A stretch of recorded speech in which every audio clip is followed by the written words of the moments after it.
बिल्लाहि मिनश्शैतानिर्रजीम बिस्मिल्लाहिर्रहमानिर्रहीम क़ाल अल्लाहु तबारक व तआला फ़िल कलामिल मजीद वल फ़ुरक़ानिल हमीद कुल्लमा दख़ल अलैहा ज़करिय्यल महराब वजद इंदहा रिज़्क़ा क़ाल नबिय्यु सल्लल्लाहु अलैहि वसल्लम कुन्तु नहीतुकुम मन ज़ियारतिल क़ुबूर फ़ज़ूरूहा फ़इन्नहा तुज़हिदु फ़िद दुनिया व तुज़क्किरुल आखिरा। सदक़ल्लाहु मौलानल अज़ीम व सदक़ रसूलुहुन नबियुल करीम व नहनु अला ज़ालिक लमिनश शाहिदीन वश्शाकिरीन वल्हम्दुलिल्लाहि रब्बिल आलमीन। अस्सलातु वस्सलामु अलैका या रसूलल्लाह व अला आलिका व अस्हाबिका या हबीबल्लाह। अस्सलातु वस्सलामु अलैका या रसूलल्लाह व अला आलिका व अस्हाबिका या हबीबल्लाह।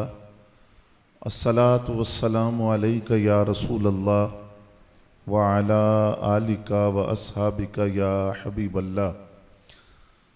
हम्द व सना के बाद इंतहाई वाजिबुल एहतराम काबिल सद एहतराम बुज़ुर्गों और दोस्तों, बिलखुसूस सादाते किराम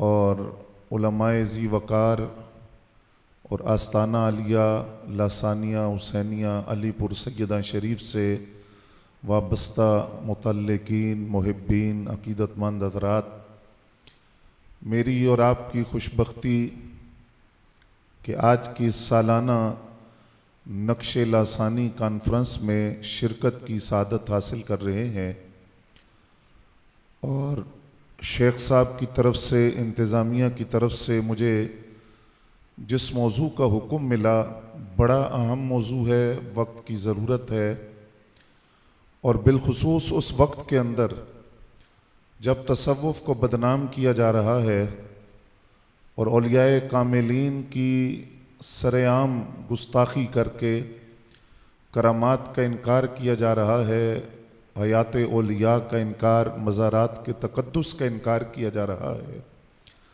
उस माहौल के अंदर ये मौजू बड़ा ज़रूरी जिसके लिए हुक्म मिला, इस पर चंद गुज़ारिशात आप हज़रात की खिदमत में अर्ज़ करना है। उम्मीद है कि आप इसे तवज्जो के साथ समाअत फरमाएंगे। इस्लाम दीन फितरत है और इस्लाम ने अपने मानने वालों को ये हुक्म दिया कि जब कोई बंदा मोमिन दुनिया से चला जाए तो उसके साथ ताल्लुक़ ख़त्म नहीं होता और उसको फरामोश न किया जाए, बल्कि मग़फ़िरत की दुआओं के अंदर उसे याद किया जाए। इसाले सवाब की मुख्तलिफ़ सूरतें अहादीस के अंदर बयान की गई और फिर ज़ियारत क़ुबूर का हुक्म दिया गया और इसके साथ साथ कब्रों की ताज़ीम का हुक्म दिया गया।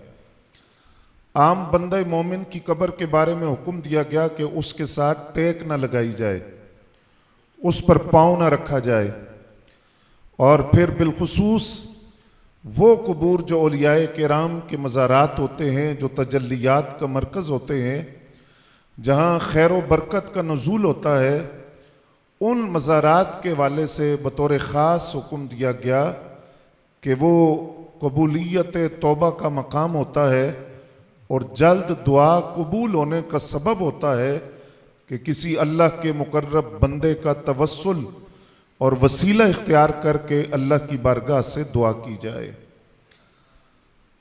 और इसमें काबिल तवज्जो बात जो आप हज़रात की खिदमत में अर्ज़ करूँगा, उम्मीद है कि आप उसको समझेंगे। कब्र की ताज़ीम साहिब कब्र की वजह से होती है।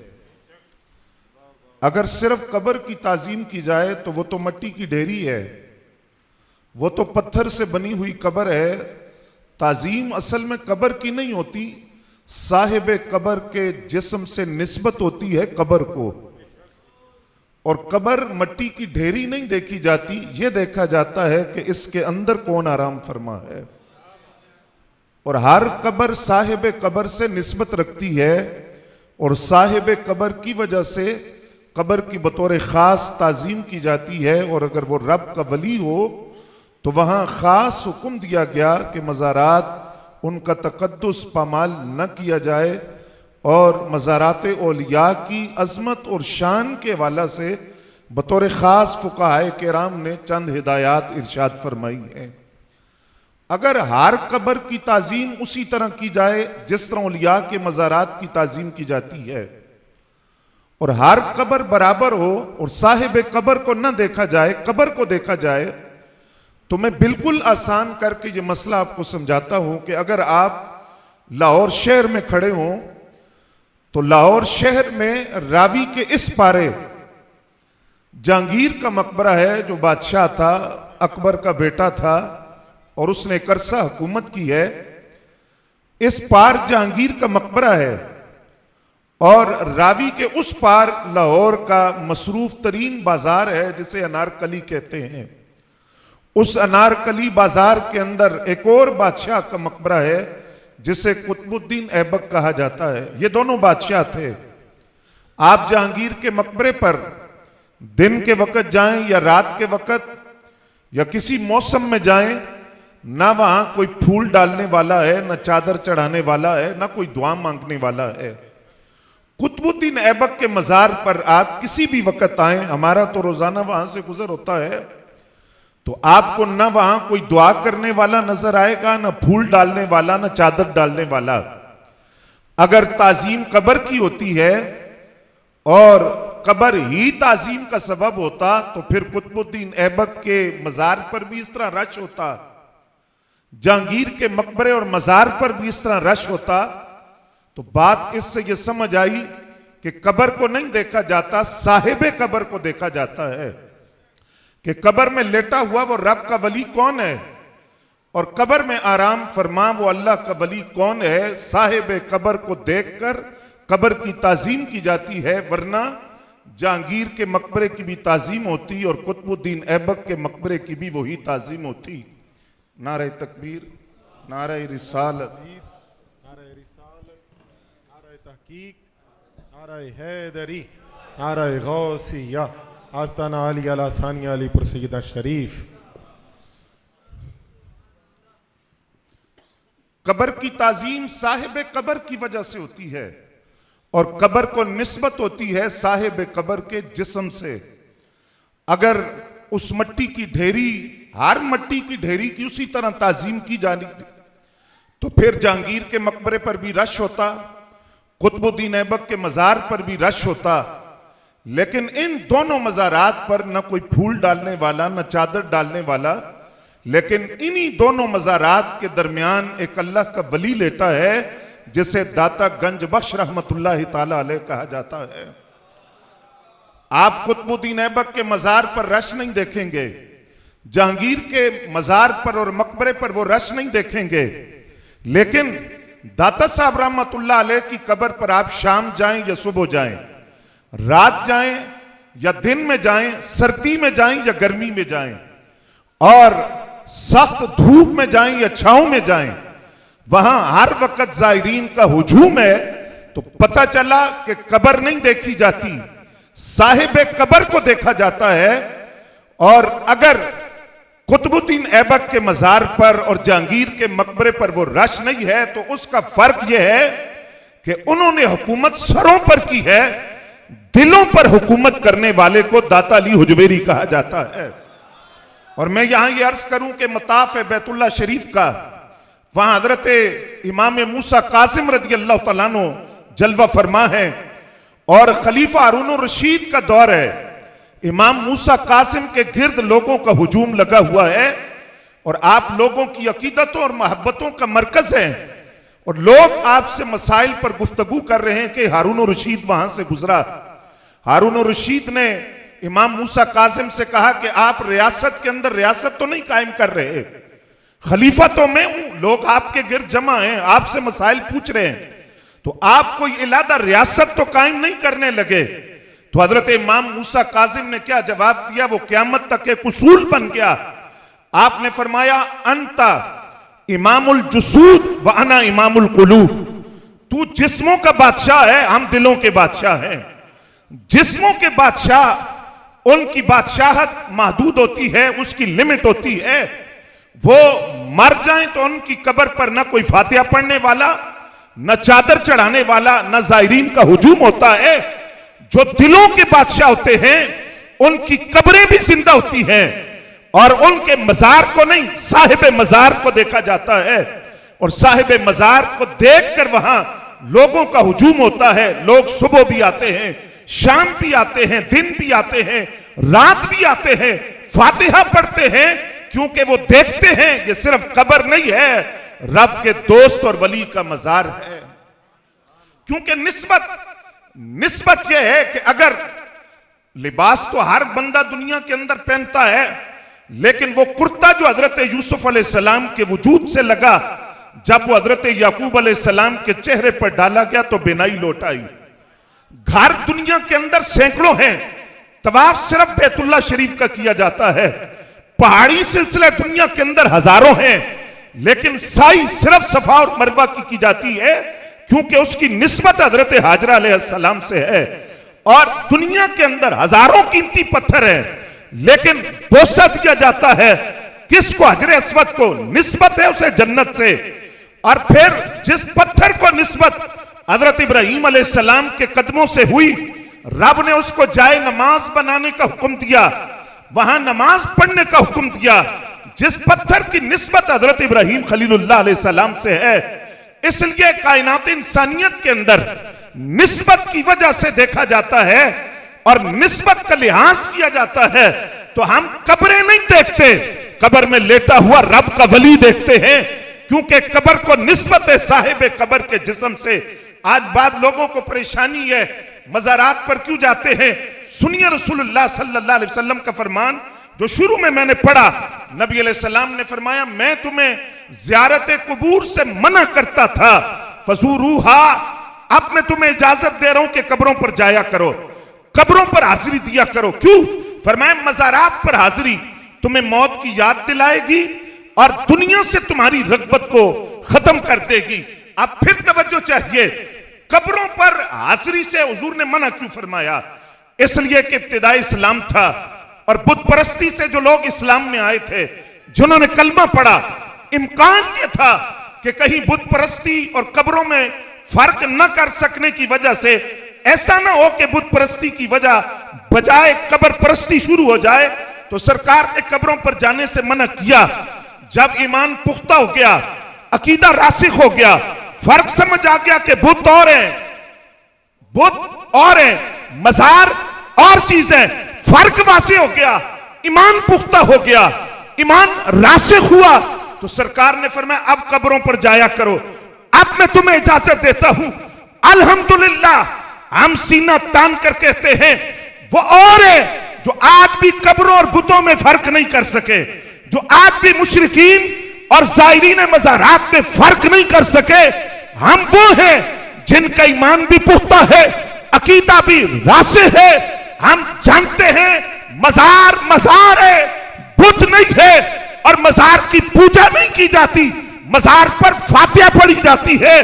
जब अकीदा रासिख हुआ तो हमें सरकार ने कहा फज़ूरूहा, तो हम रसूलुल्लाह के हुक्म पर अमल करते हुए मज़ारात पर हाजिर होते हैं। जिनका अकीदा पुख्ता नहीं है, ईमान रासिख नहीं है, वो आज भी अपने दिलों में बैठकर ये रट लगा रहे हैं ये बुत परस्ती है, ये बुत परस्ती है, इसलिए कि ईमान पुख्ता नहीं। जिनका ईमान पुख्ता है वो जानते हैं कब्र और होती है, बुत परस्ती और होती है। तवज्जो है हज़रात आपकी। और मैं यहां ये अर्ज कर दूं, जिस वक्त आका करीम सल्लल्लाहु अलैहि वसल्लम ने ये हुक्म दिया तो अल्लामा इस्माइल हक़ी क्या फरमाते हैं? आप फरमाते हैं जो औलिया के मज़ारात हैं ये शाइर अल्लाह हैं, अल्लाह की निशानियां हैं। अगर फरमाया कोई सवाल करे कि मज़ार किस तरह अल्लाह की निशानी हुई, आप फरमाते हैं अगर महबूबाने खुदा की निस्बत से पत्थर शाइर अल्लाह हो सकते हैं, पहाड़ी सफा और मरवा अल्लाह के वलिया की निस्बत से शाइर अल्लाह हो सकती है, और अल्लाह के रास्ते में ज़बह किए जाने वाले कुर्बानी के जानवर शाइर अल्लाह हो सकते हैं, तो रब के दोस्त का मज़ार शाइर अल्लाह क्यों नहीं हो सकता? और इमाम नाबुलूसी ने उसी की वजाहत की। आपने फरमाया पहले ये समझो कि शाइर अल्लाह कहते किसको है? फरमाया शाइर अल्लाह से मुराद है अल्लाह की निशानी जो अल्लाह तक पहुंचाए। आप फरमाते हैं जो रब का वली होता है वो जमीन के ऊपर हो तो तब भी शायर अल्लाह है, जमीन के अंदर हो तो तब भी शायर अल्लाह है। क्योंकि वली कहते उसको है जिसका चेहरा देखकर खुदा याद आ जाए। वली जिंदा हो तब भी खुदा तक पहुंचाता है। और वली अगर मजार में हो तो उसके मजार पर आने वाला जब कुरान पढ़ता है, दुरूद पढ़ता है, तो वली कब्र में लेट कर भी आने वालों को रब तक पहुंचा रहा है। तो अल्लामा इस्माइल हक्की कहते हैं जो वली का मजार होता है वो शायर अल्लाह है, अल्लाह की निशानी है। और वहां आने वाला खाली नहीं जाता, रब का वली कब्र में लेट कर भी फैज के खजाने लुटा रहा होता है। तवज्जो है। यह है कि जहां हजरत मरियम अलैहिस्सलाम मौजूद थी वहां बेमौसमा फल आया करता था, बेमौसमा फल आता था अल्लाह की तरफ से। हजरत जकरिया अलैहिस्सलाम वहां आए, आपने हजरत मरियम अलैहिस्सलाम से सवाल किया कि यह फल कहां से आया है। वो उस वक्त पंगूड़े में थी, उम्मे ईसा हैं, नबिया नहीं है, वलिया हैं, पंगूड़े में हैं। हजरत जकरिया अलैहिस्सलाम ने सवाल किया कि यह फल कहां से आया। वो पंगूड़े में कहती हैं अल्लाह की तरफ से आया। बेमौसमा फल जो दरख्तों पर उस वक्त नजर नहीं आता था, लोगों को मुयस्सर नहीं था, हजरत मरियम अलैहिस्सलाम को वो फल बेमौसमा मिलता था। मुझे तवज्जो आपकी चाहिए। हजरत जकरिया अलैहिस्सलाम ने उस मकाम पर खड़े होकर जहां बेमौसमा फल आता था, जहां हजरत मरियम मौजूद थी, हजरत जकरिया अल्लाह के नबी हैं, वहां खड़े होकर आपने दुआ मांगी, या अल्लाह मुझे बेटा अता फरमा। और आगे मुफस्सिरीन लिखते हैं कि जब उस मकाम पर जहां हजरत मरियम मौजूद थी, हजरत जकरिया अलैहिस्सलाम ने दुआ मांगी, अल्लाह ने उन्हें हजरत याहया अलैहिस्सलाम की बशारत दी कि आपको एक बेटा दिया जाएगा जिसका नाम याहया होगा। इसकी तफसीर में मुफस्सिरीन ने लिखा अल्लाह के नबी ने दुआ कहां मांगी, जहां हजरत मरियम मौजूद है, जो नबिया नहीं है वलिया है। मुहद्दिसीन ने लिखा इसका मतलब यह हुआ नबी तालीम ये दे रहे थे जहां रब का वली मौजूद होता है वो तजल्लियात का मरकज होता है, वो रहमत और महज़न अनवार होता है। वहां अगर दुआ मांगी जाए तो रब दुआ को जल्दी कबूल करता है। वहां रब की एक वलिया मौजूद है और उस वली के पास हजरत जकरिया अलैहिस्सलाम दुआ मांग रहे हैं। और फिर फरमाया इस बात को यूं समझो, किस तरह बुखारी के अंदर और मुस्लिम शरीफ के अंदर दोनों में यह हदीस मौजूद है कि एक आदमी ने 99 कत्ल किए। 99 कत्ल करने के बाद उसने एक राहिब से पूछा मेरी तौबा की कोई सूरत बन सकती है। उसने कहा नहीं, तुम 99 कत्ल करोगे किस तरह तौबा होगी, तौबा तुम्हारी कबूल नहीं हो सकती। उसने उस राहिब को भी कत्ल कर दिया, 100 पूरे हो गए। फिर उसने एक आलिम से पूछा मेरी तौबा कबूल हो सकती है। उसने कहा वो फलां अल्लाह के वलियों की बस्ती है, फलां जगह अल्लाह के वलियों की बस्ती है, तुम वहां चले जाओ, वहां तुम्हारी तौबा कबूल होगी। अभी वो रास्ते में था, उस बस्ती में दाखिल नहीं हुआ, रास्ते में मौत आ गई। जब मौत आई तो अजाब के फरिश्ते भी आ गए और रहमत के। अजाब के फरिश्तों ने कहा 100 आदमियों का कातिल है, हम ले जाएंगे। रहमत के फरिश्तों ने कहा हम लेकर जाएंगे, क्योंकि तौबा करने के लिए जा रहा था, नीयत को देखा जाता है।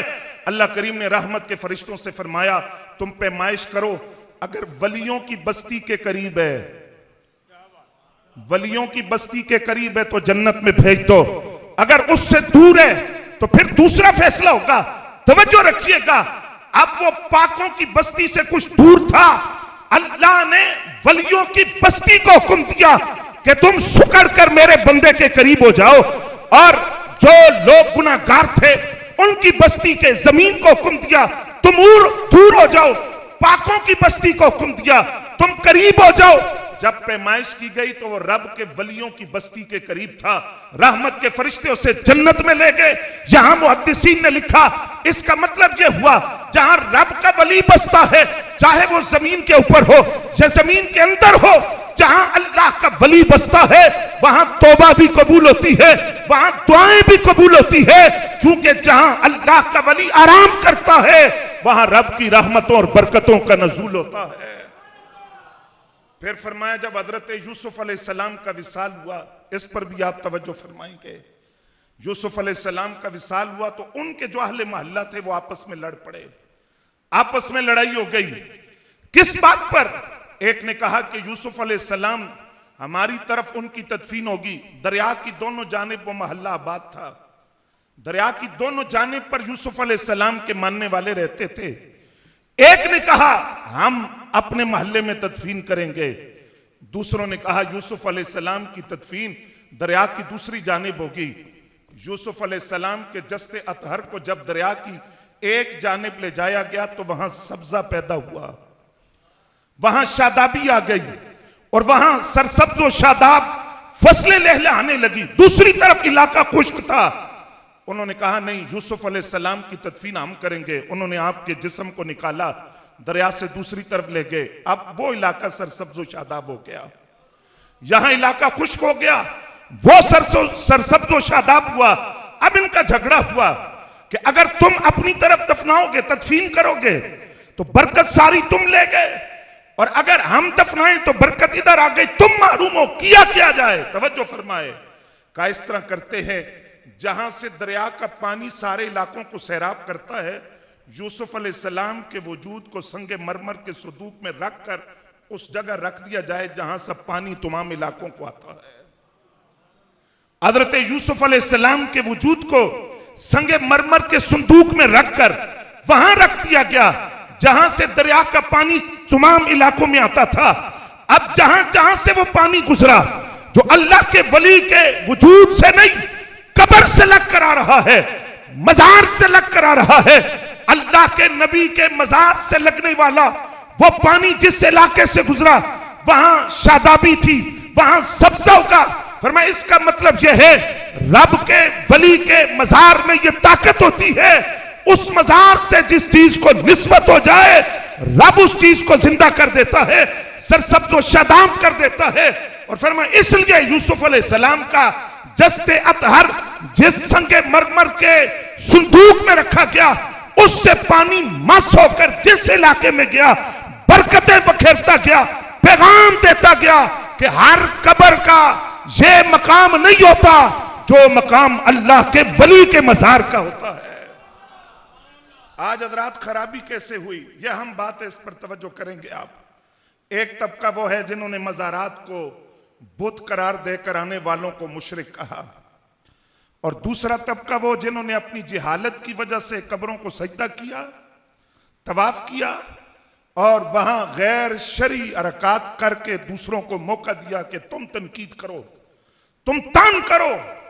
एक तरफ वो तबका जिन्होंने सूरह नहल की आयत को बुनियाद बनाकर कहा अल्लज़ीना यदऊना मिन दूनिल्लाह, कुरान कहते हैं जो अल्लाह के अलावा किसी को पुकारे, तो जिनको वो पुकारते हैं वो खुद मुर्दा हैं, वो कुछ दे नहीं सकते, वो तो खुद नहीं बने, बनाए गए हैं, वो कुछ दे नहीं सकते, ना वो जिंदा हैं, वो मुर्दा हैं, और ये भी नहीं जानते कि लोगों के साथ क्या होगा। बड़ी माजरत के साथ अर्ज कर रहा हूं, ये अर्ज करना पड़ेगा और आप इसे समझेंगे। बदमज़्मों की दीन दुश्मनी देखिए, मौदूदी ने इसकी तफसीर क्या की है। मौदूदी कहता है मिन दूनिल्लाह से मुराद मज़ारात हैं।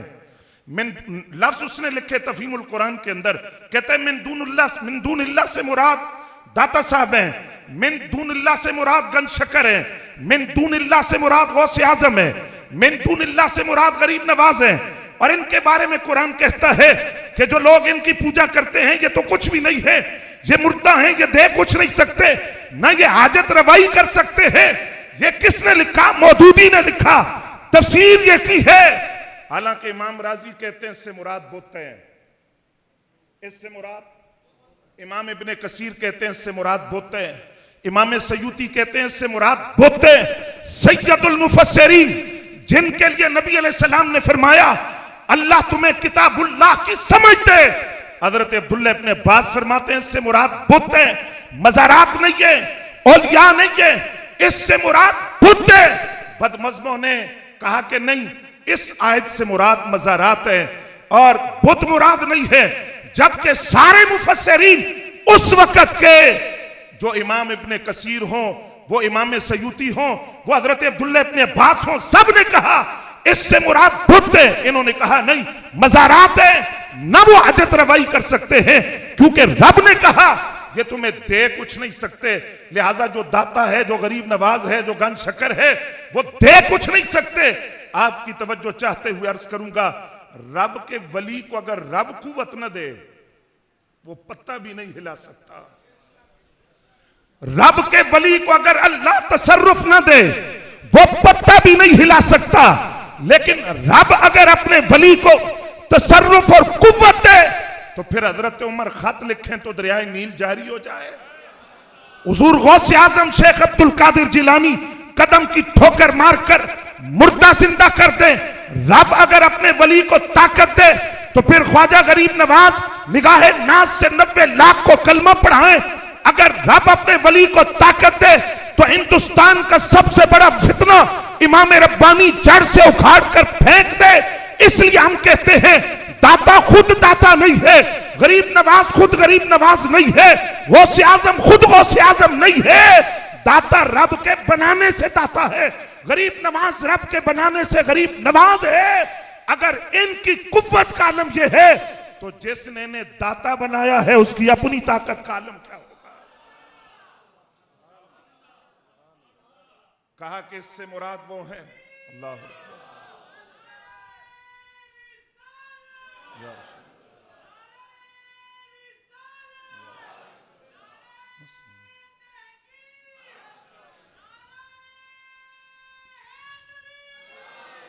तवज्जो है हज़रात आपकी। फिर जरा इस बात पर तवज्जो फरमाइए। कल ISPR ने प्रेस कॉन्फ्रेंस की, एक जुमला बोला। वो जिस बुनियाद पर जुमला कहा, मैं वो हदीस आपको सुनाना चाहता हूं। ISPR ने कहा कि ये जो ख्वारिज हैं, ये मुसलमानों को मुशरिक करार देकर कत्ल कर रहे हैं। यह हज़रत अब्दुल्लाह इब्न उमर रदियल्लाहु तआला अन्हुमा की रिवायत है। आप फरमाते हैं, खारजी इस जमीन पर बदतरीन गुरोह है। लफ्ज़ सुनिएगा, बदतरीन गुरोह है जो मज़ारात को बुत करार देकर मुसलमानों को मुशरिक कहकर कत्ल करते हैं। खवारिज का तरीका है, मुशरिकों वाली आयतें मुसलमानों पर चस्पा, बुतों वाली आयतें मज़ारात पर चस्पा करते हैं। जबकि हकीकत क्या है? अब एक तबका यह है, और मैंने अर्ज किया कि आप किसी मुफस्सिर को उठाएं, अल्लज़ीना यदऊना मिन दूनिल्लाह की तफसीर मज़ारात नहीं की उन्होंने बुत की है और मज़ारात के बारे में ताज़ीम का हुक्म दिया। दूसरी तरफ वो तबका, और मैं बड़े खुले दिल से कह रहा हूं, वो तबका जिन्होंने मिर्जा जैसे जाहिलों को मौका दिया, वो हैं जिन्होंने जिहालत की बुनियाद पर मज़ारात को सजदे किए और मज़ारात के तवाफ किए और नाचना और गाना मज़ारात पर किया। जबकि मज़ारात के वाले से पहला मसला हमने याद रखना है, मज़ार को सजदा करना हराम है। मज़ारों को सजदा करना, आप बोलेंगे साथ, मज़ारात को सजदा करना हराम है। और तवाफ ताज़ीमी, ताज़ीम की नियत से मज़ार का तवाफ करना हराम है। तवाफ ताज़ीमी सिर्फ बैतुल्लाह का होगा, सजदा सिर्फ अल्लाह की जात के लिए है। आला हजरत ने जो किताब लिखी उसमें 40 आयतें हैं, 150 फिकी हवालों से आपने साबित किया मज़ारात को सजदा हराम है। और उसमें आप हदीस नकल करते हैं कि एक भेड़िया नबी अलैहिस्सलाम की खिदमत में आया और उसने सरकार को सजदा किया। तो हजरत सैयदना सिद्दीक़ अकबर रज़ियल्लाहु तआला अन्हु ने अर्ज किया, हुजूर अगर ये भेड़िया होकर, जानवर होकर आपको सजदा कर रहा है, तो जो शान आपकी हम जानते हैं वो ये तो नहीं जानता। अगर जो शान आपकी हम जानते हैं ये नहीं जानता, अगर ये सजदा कर रहा है तो जो शान हम जानते हैं उसका तकाजा है आप हमें इजाजत दें, हम आपको सजदा किया करें। सरकार ने फरमाया, अबू बकर, सजदा अल्लाह की जात के अलावा किसी को नहीं होता। अगर अल्लाह की जात के अलावा किसी के लिए सजदा रवा होता तो मैं औरतों को हुक्म देता कि वो शोहरों को सजदा किया करे, लेकिन सजदा सिर्फ अल्लाह की जात के लिए होगा। तो फरमाया मज़ारात को सजदा करना हराम है, इसी तरह मज़ार का तवाफ करना हराम है। लेकिन मैं यहां ये बात भी अर्ज करूंगा, तवज्जो आपकी चाहते हुए, आज किसी को देखा कि वो मज़ार की चौखट को बोसा दे रहा है, उसको भी सजदे का नाम दिया गया। मज़ार की चौखट को बोसा दे रहा है, उसकी वीडियो बना करके ये देखो जनाब ये मज़ारात को सजदे हो रहे हैं। ये दो रंगी छोड़ दो, चौखट को बोसा देना और है, सजदा करना और है। सजदा 7 अज़ा पर होता है। एक बंदा अगर अकीदत और एहतराम में, लाजिम नहीं है ये, और इससे बचना बेहतर है। लेकिन अगर कोई करे तो ये शिर्क नहीं है, सजदा नहीं है। सजदे में 7 अज़ा पर झुकना मशरू है। लेकिन एक बंदा अगर जुबान से वली कामिल की चौखट का बोसा लेता है, इसे सजदे का नाम नहीं दिया जाएगा। सजदा हराम है, हराम है, हराम है। तवाफ़े ताज़ीमी मज़ारात का हराम है, हराम है। क्योंकि रब का जो वली कब्र में लेटा है, उसी का पैगाम है कि मैं अपने बनाए से वली नहीं हूं, अल्लाह ने मुझे वली बनाया है तो मैं वली हूं। और रब का वली तो पहले ही तौहीद का जाम पिलाता है। वो तो रिश्ता और ताल्लुक अल्लाह से जोड़ता है। तो वो किस तरह समझेगा कि कोई उसके मजार पर आकर सजदा करे और कोई सुन्नी ये कर नहीं सकता। फिर हज़रात गिरामी कदर, दूसरी बात, मज़ारात पर चादर चढ़ाना। अल्लामा शामी लिखते हैं, और अल्लामा शामी आप जानते हैं कि फकीह हैं और उनकी बात फतवा है। आप फरमाते हैं मज़ारात पर चादर चढ़ाना जायज है। क्यों? आप फरमाते हैं इसलिए कि फर्क हो सके कि आम बंदे की कब्र नहीं है। आम बंदे की कब्र समझकर बंदा गफलत का शिकार न हो जाए, चुप करके गुजर ना जाए, बरकत और खैरात से महरूम ना हो जाए, वहां खड़ा होकर ठट्ठा मजाक ना करता रहे। वली का मजार हो तो चादर डाल दो, पता चले आम बंदा नहीं है, रब का दोस्त है, रब का वली है। इस नियत से उसके मजार पर चादर डालना फरमाइए जायज है। और अल्लामा नाबुलुसी से आगे लिखते हैं, फरमाया सिर्फ चादर डालना ही नहीं, वली की कब्र पर अमामा रखना भी जायज है, चादर रखना भी जायज है। इससे पता चले आम बंदा नहीं है, रब का दोस्त हो रहा है। गुजरने वाला खैरात बरकत की पाकर वहां से गुजरे, उस वली को इसाले सवाब करके गुजरे, उसके तवस्सुल से खैर मांग कर गुजरे, गफलत का शिकार ना हो। लेकिन फरमाया ये भी मसला है कि जब मजार पर एक चादर पड़ी हुई है, उसके ऊपर दूसरी चादर डालने की जरूरत नहीं है, जब तक कि वो पहली चादर वो सीधा ना हो जाए, पुरानी ना हो जाए। फरमाया जब उस चादर को उठाओ तो याद रखना अब ये चादर आम चादर नहीं है, इस चादर का तकद्दुस भी लाजिम है, क्योंकि रब के वली के मजार से मस हो चुकी है। तो जो चादर रब के वली के मजार से लग जाए उसके एहतराम लाजिम है। तो रब के वली के मजार का अपना तकद्दुस और एहतराम का आलम क्या होगा। हजरत मुजद्दिद साहब रहमतुल्लाह अलैह अजमेर शरीफ आए और आपने हजरत ख्वाजा गरीब नवाज रहमतुल्लाह अलैह के मजार पर हाजिरी दी। मजार पर हाजिरी देकर जब आप वापस आए तो एक खादिम की नजर पड़ गई। वो दौड़ता हुआ आया और उसने ख्वाजा साहब के मजार से चादर उठाकर हजरत मुजद्दिद साहब को बतौर तोहफा पेश की और उसने साथ वजाहत की कि ये ख्वाजा के मजार की चादर है। मुजद्दिद साहब ने उस चादर को चूम कर आंखों से लगाया, आंखों से लगाया। इससे अगली बात सुनिए, साथ जो खादिम था मुजद्दिद साहब रहमतुल्लाह अलैह के, आपने उससे फरमाया ये मेरी ये चादर है ख्वाजा के मजार की, मैं वसीयत करता हूं जब मैं दुनिया से जाऊं तो मेरे सीने पर इस चादर को रख देना। जो ख्वाजा गरीब नवाज के मजार से मस हुई चादर है, इसको मेरे सीने पर, मेरे कफन पर रख देना। ये आम चादर नहीं है, ये ख्वाजा गरीब नवाज के मजार से मस हुई है। फिर फरमाया मजार पर हाजिरी कैसे होगी।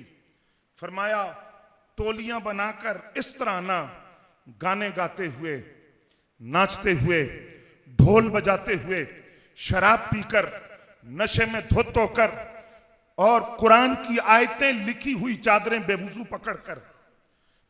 पकड़कर उन चादरों का तकद्दुस पामाल करते हुए फरमाया नहीं, तौलियां बनाकर आओ लेकिन कुरान पढ़ते हुए, दुरूद पढ़ते हुए, अल्लाह का जिक्र करते हुए आओ। चादर वली के मजार पर डालकर कुरान पढ़ो, दुरूद पढ़ो, आका करीम की सनाख्वानी करो। यह तरीका है। नाचते हुए, गुलगप्पाड़ा करते हुए फरमाया नहीं, इस तरह हो जिस तरह बाबा फरीद दाता साहब के मजार पर आए थे। आज भी टिब्बा बाबा फरीद दाता साहब रहमतुल्लाह अलैह के मजार के करीब, कचहरी के करीब मौजूद है।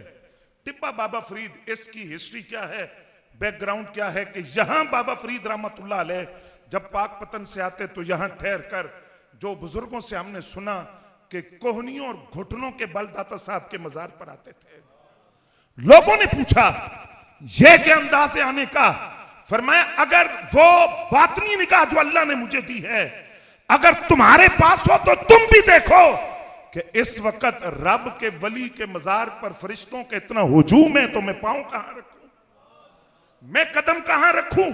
इसलिए मैं कोहनियों और घुटनों के बल आया। और ये हमारा ईमान है, जब किसी वली का उर्स होता है उसके मजार पर और कोई आए ना आए, उसकी बरादरी जरूर आती है। उसकी बरादरी, रब के वली की बरादरी कौन है? दाता साहब, ख्वाजा गरीब नवाज, बाबा बुल्ले शाह, शाहरुख ने आलम, बहाउद्दीन जकरिया और हजरत मुजद्दिद साहब रहमतुल्लाह अलैह, हजरत साबिर कलियर, निजामुद्दीन महबूब इलाही रहमतुल्लाह अलैहि मजमईन। फरमाया उर्स का माना है शादी। शादी के अंदर और कोई आए ना आए, बरादरी जरूर आती है। तो रब के वली का जब उर्स होता है और कोई आए ना आए, अल्लाह के सारे वली उस मज़ार अक़दस पर मौजूद होते हैं। और फरमाया वहां टोलियां बनाकर गाने गाते हुए नहीं आना। किस तरह आना? कुरान पढ़ते हुए। वल्लाह ये कोई मुबालगा आराई नहीं है, हम गायबाना तौर पर भी इस बात का जिक्र करते हैं। जिस आस्ताने करम से आप वाबस्ता हैं वहां शबीना कुरान का पढ़ा जाता है। बोले ना सुभान अल्लाह। ये कोई मामूली बात है? आज जहां ढोल ढमक्कों कोर्स का नाम दिया जाए और मुरीद खुद मुतालबा करें पीर साहब से और पीर मुरीदों के हाथों मजबूर होकर वहां ढोल भी बजवाए और वहां पर रक्स भी करवाए, उस फितनों के दौर के अंदर उन खानकाओं में से एक खानका है अलीपुर सैयदा शरीफ, जहां मुकम्मल कुरान उफ़ाज़े कुरान से सुना जाता है और वहां कोई ढोल बाजा गाना नहीं होता। वहां खत्म कुरान रात के तहज्जुद के वक्त पढ़ा जाता है।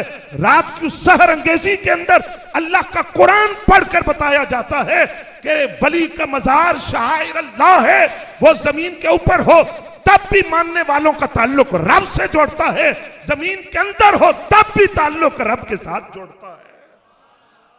आला हजरत फरमाते हैं वली के मजार पर हाजिरी किस तरह होगी, सुनेंगे आप जनाब? थक तो नहीं गए? बिल्कुल खुलासा अर्ज कर रहा हूं। आला हजरत फरमाते हैं जब किसी वली के मजार पर जाओ तो पांव की तरफ से अंदर दाखिल हो। किधर से? याद भी रहेगा आपको। पांव की तरफ से आओ और मवाजा पर आकर खड़े हो जाओ, यानी जिधर वली कामिल का चेहरा है यानी किबला शरीफ की तरफ, उधर खड़े हो जाओ। आगे आला हजरत के लफ्ज सुनिए, फरमाते हैं 4 हाथ दूर हट के खड़े हो। कब्र से मजार से 4 हाथ दूर हटकर खड़े हो। ये आम बंदे की कब्र नहीं, रब का दोस्त हो रहा है। ये रब के वली का मजार है। 4 हाथ दूर हटकर खड़े हो जाओ। फिर फरमाया फातिहा पढ़ो, अगर वक्त हो तो सूरह मुल्क और सूरह यासीन की तिलावत करो। उसके बाद अल्लाह की बारगाह में अर्ज करो, इलाही जो मैंने पढ़ा इसका सवाब वो नहीं जो मेरे अमल के लायक है, बल्कि अपने कर्म के काबिल सवाब इस वली को अता फरमा। उसके बाद आला हजरत कहते हैं जो तुम्हारी जायज हाजत हो, जायज हाजत हो, अल्लाह के वली के तवस्सुल से अल्लाह की बारगाह में पेश करो। रब वली के तवस्सुल से तुम्हारी उस जायज हाजत को पूरा फरमा देगा। रब के वली के तवस्सुल से जब तुम अपनी जायज हाजत को पेश करोगे। लेकिन फरमाया वहां 2 अकीदे तुम्हारे ज़हन में रहे। पहला अकीदा कि अगर तुम वसीले के बगैर भी दुआ मांगो तो रब सुनेगा, वसीला लाजिम नहीं। आला हजरत फरमाते हैं ये अकीदा ज़हन में रखना है कि ये अकीदा हो कि ये नहीं कि अगर मैंने वसीला न दिया तो रब दुआ नहीं सुनेगा, नहीं। दूसरा फरमाया ये अकीदा भी ज़हन में हो कि वसीला पेश करके तुम अल्लाह की जात पर माज अल्लाह कोई दबाव नहीं डाल रहे, बल्कि वसीले का हुक्म उसने दिया। जब किसी रब के वली का वसीला अल्लाह की बारगाह में पेश किया जाता है तो वो दुआ रब की बारगाह से जल्दी चल पे कबूलियत पा लेती है। और फरमाया वसीले का हुक्म तो खुद नबी अलैहि सलाम ने दिया कि वसीला इख्तियार करो, और वसीले की तालीम सरकार ने दी है। वो लफ्ज में सुना देता हूं हजरत गिरामी कदर जो आका करीम सल्लल्लाहु अलैहि वसल्लम ने फरमाए। हजरत उस्मान बिन हुनैफ फरमाते हैं एक नाबीना सहाबी नबी अलैहि सलाम की खिदमत में हाजिर हुए। नाबीना सहाबी, आंखों में बिनाई नहीं है। नबी अलैहि सलाम से अर्ज किया हुजूर दिल की आंखों से आपको कई मर्तबा देखा है, अब मैं चाहता हूं हुजूर ज़ाहरी आंखों से भी आपका जलवा देखूं। सरकार अगर आप चाहें तो अल्लाह करीम मेरी बिनाई लौटा दे, आप दुआ फरमाएं। नबी अलैहिस्सलाम ने फरमाया अगर तुम चाहो तो बिनाई लौट आएगी, लेकिन अगर तुम सब्र करो तो ये तुम्हारे हक में बेहतर होगा। उन्होंने अर्ज किया हुजूर आप दुआ फरमा दें बिनाई लौट आए और सर की आंखों से मैं अपने महबूब का जलवा देखूं। नबी अलैहिस्सलाम ने क्या इरशाद फरमाया, जरा सुनिएगा। इस हदीस का ये जवाब एड़ियां रगड़ रगड़ कर मर जाएं, इसका जवाब नहीं दे सकेंगे। हुजूर ने फरमाया जाओ वजू करो, वजू करने के बाद 2 रकत नफल पढ़ो और नफल पढ़ने के बाद कहो अल्लाहुम्मा इन्नी अस्अलुका व अतवज्जहु इलैका बिनबिय्यिका। ए अल्लाह मैं तुझसे सवाल करता हूं, तेरी तरफ मुतवज्जह होता हूं, किसके साथ? बिनबिय्यिका, तेरे नबी के वसीले के साथ। और ये दुआ सरकार खुद सिखा रहे हैं, खुद तालीम दे रहे हैं।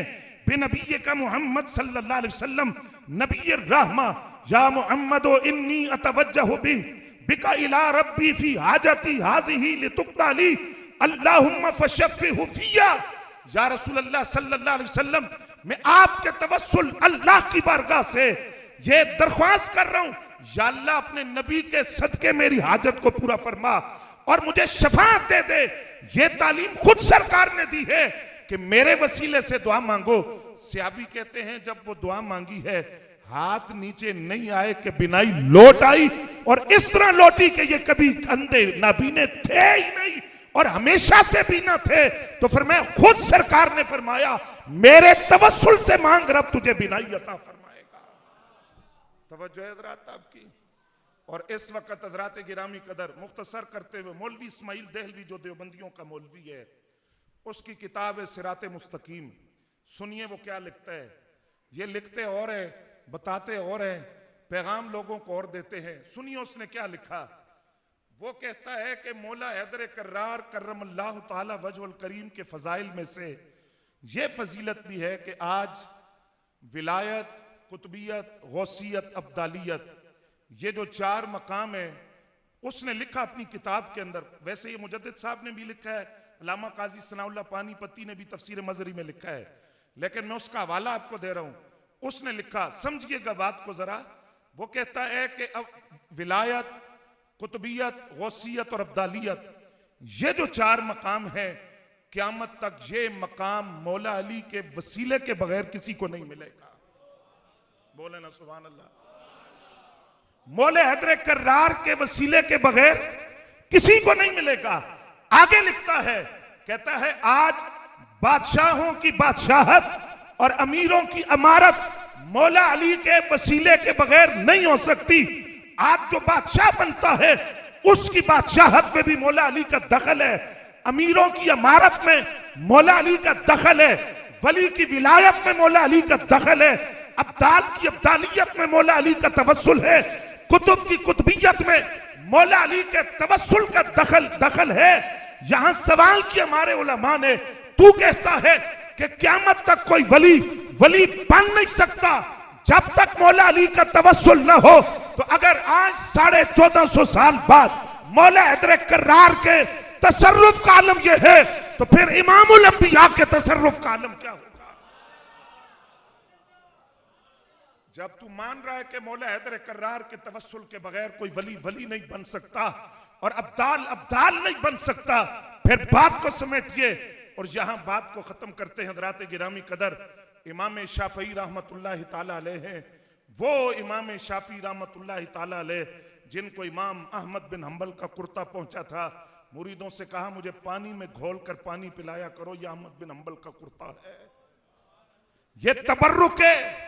वो इमाम शाफी रहमतुल्लाह ताला अलैह सिराजुल उम्मा कशफुल गुम्मा इमाम आजम अबू हनीफा रहमतुल्लाह अलैह के मजार पर आए और वहां 2 रकत नफल पढ़ के दुआ मांगी। पूछने वालों ने कहा आप क्या कर रहे हैं? इमाम शाफी कोई आम बंदा नहीं है, शाफी फिका के बानी हैं और आज हजारों पैरोकार इमाम शाफी के मुख्तलिफ ममलिकत इस्लामिया के अंदर मौजूद है। इमाम शाफी का जवाब सुनिए। आपने फरमाया मैं पहली मर्तबा नहीं आया, मुझे जब भी कोई मुश्किल पेश आती है मैं इमाम आजम अबू हनीफा के मजार पर आ जाता हूं, मैं 2 रकत नफल पढ़ता हूं और इमाम आजम अबू हनीफा के तवस्सुल से अपना वो मसला अल्लाह की बारगाह में पेश करता हूं। रब इमाम आजम अबू हनीफा का सदका मेरा वो मसला हल कर देता है, जो मसला मुझे दरपेश हो इमाम आजम का सदका वो मेरा मसला हल हो जाता है।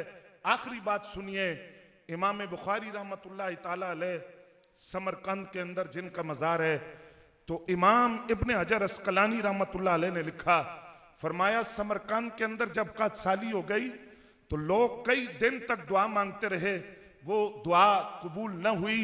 ये आज वो देवबंदियों का मुफ्ती तकी उस्मानी भी कहता है कि अल्लाह का वली जब दुनिया से चला जाए तो उसका फैज और बढ़ जाता है। ये शेख अहमद मरजूक के लफ्ज है, वो कहते हैं मुझसे शेख अबुल अब्बास ने पूछा जिंदा का तसर्रुफ कभी होता है या दुनिया से जो वली चला जाए उसका तसर्रुफ कभी होता है? आपने फरमाया जो कब्र में लेटा हुआ है उसका तसर्रुफ ज्यादा कभी होता है। पूछा क्यों? फरमाया जिंदा की जिंदगी हिजाब होती है, लेकिन रब का वली जब दुनिया से चला जाए तो वो रब के पास पहुंच जाता है। दरमियान में जो जिंदगी का हिजाब था वो भी उठ गया, अब वो रब के और करीब हो गया, तो जो कब्र में लेटा है उसका तसर्रुफ ज्यादा कभी होता है। तो इमाम बुखारी के शेर के अंदर जब कादसाली पड़ गई, लोग दुआएं मांगते रहे, बारिश न हुई, शहर का जो काजी था उसे ख्वाब में हुक्म दिया गया, इन लोगों से कहो दीवार में टकरे न मारो, बारिश चाहिए तो इमाम बुखारी के मजार पर चले जाओ। अगर तुम कहत साली का खात्मा चाहते हो, इमाम बुखारी रहमतुल्लाह अलैह के मजार पर चले जाओ। वो सारे इकट्ठे होकर, अगला लफ्ज सुनिए, इमाम बुखारी रहमतुल्लाह अलैह के मजार पर चले गए, उनके तवस्सुल से दुआ मांगी। लफ्ज इब्ने हजर अस्कलानी ने लिखे, फरमाया 7 दिन तक दुआ मांगी, हाथ नीचे नहीं आए। इमाम बुखारी का सदका बारिश बरसना शुरू हो गई, 7 दिन तक लोग वापस घर नहीं जा सके, इमाम बुखारी के मजार पर खड़े रहे, इतनी बारिश बरसी है। इमाम बुखारी का तवस्सुल, तो फरमाया अगर इमाम बुखारी के वसीले का आलम यह है तो फिर सहाबा के वसीले का आलम क्या होगा, और खुद इमामुल अंबिया के तवस्सुल और वसीले का आलम क्या होगा। इसलिए हज़रात गिरामी कदर, मैं आखिरी बात किबला पीर साहब के कदमों पे हाथ रखकर, ये तरबियत इस बारगाह से हमें मिली है कि जहां भी बात की जाए अकीदे की बात जरूर हो।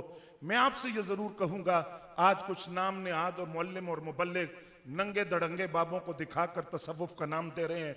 नंगे दड़ंगे मैले कुचैले और खिलाफ शरअ काम करने वाले बेनमाजियों को दिखाकर कहते हैं ये तसव्वुफ है। याद रखें, वो नंग धड़ंग बाबे तसव्वुफ नहीं है। तसव्वुफ वो है जो दाता साहब ने कश्फुल माजूब में लिखा हुआ है। तसव्वुफ वो है जो हजरत मुजद्दिद साहब ने मकतूबात शरीफ में लिखा। तसव्वुफ वो है जो 11वीं वाले पीर की तालीमात है। और तसव्वुफ वो है जो हजरत ख्वाजा गरीब नवाज ने अपने किरदार और सीरत से पेश किया, और हम इस तसव्वुफ के कायल हैं। और इस तसव्वुफ का कायल न दुनिया में ना मुराद होता है, ना आखिरत में ना मुराद होता है। इलाही रहें सुन्नी, जिए सुन्नी, मरें सुन्नी, उठें सुन्नी, क्योंकि आले सुन्नत का है बेड़ा पार। असहाबे हुजूर नजम है और नाव है इतरत रसूलुल्लाह की, वमा अलैना इल्लल बलाग।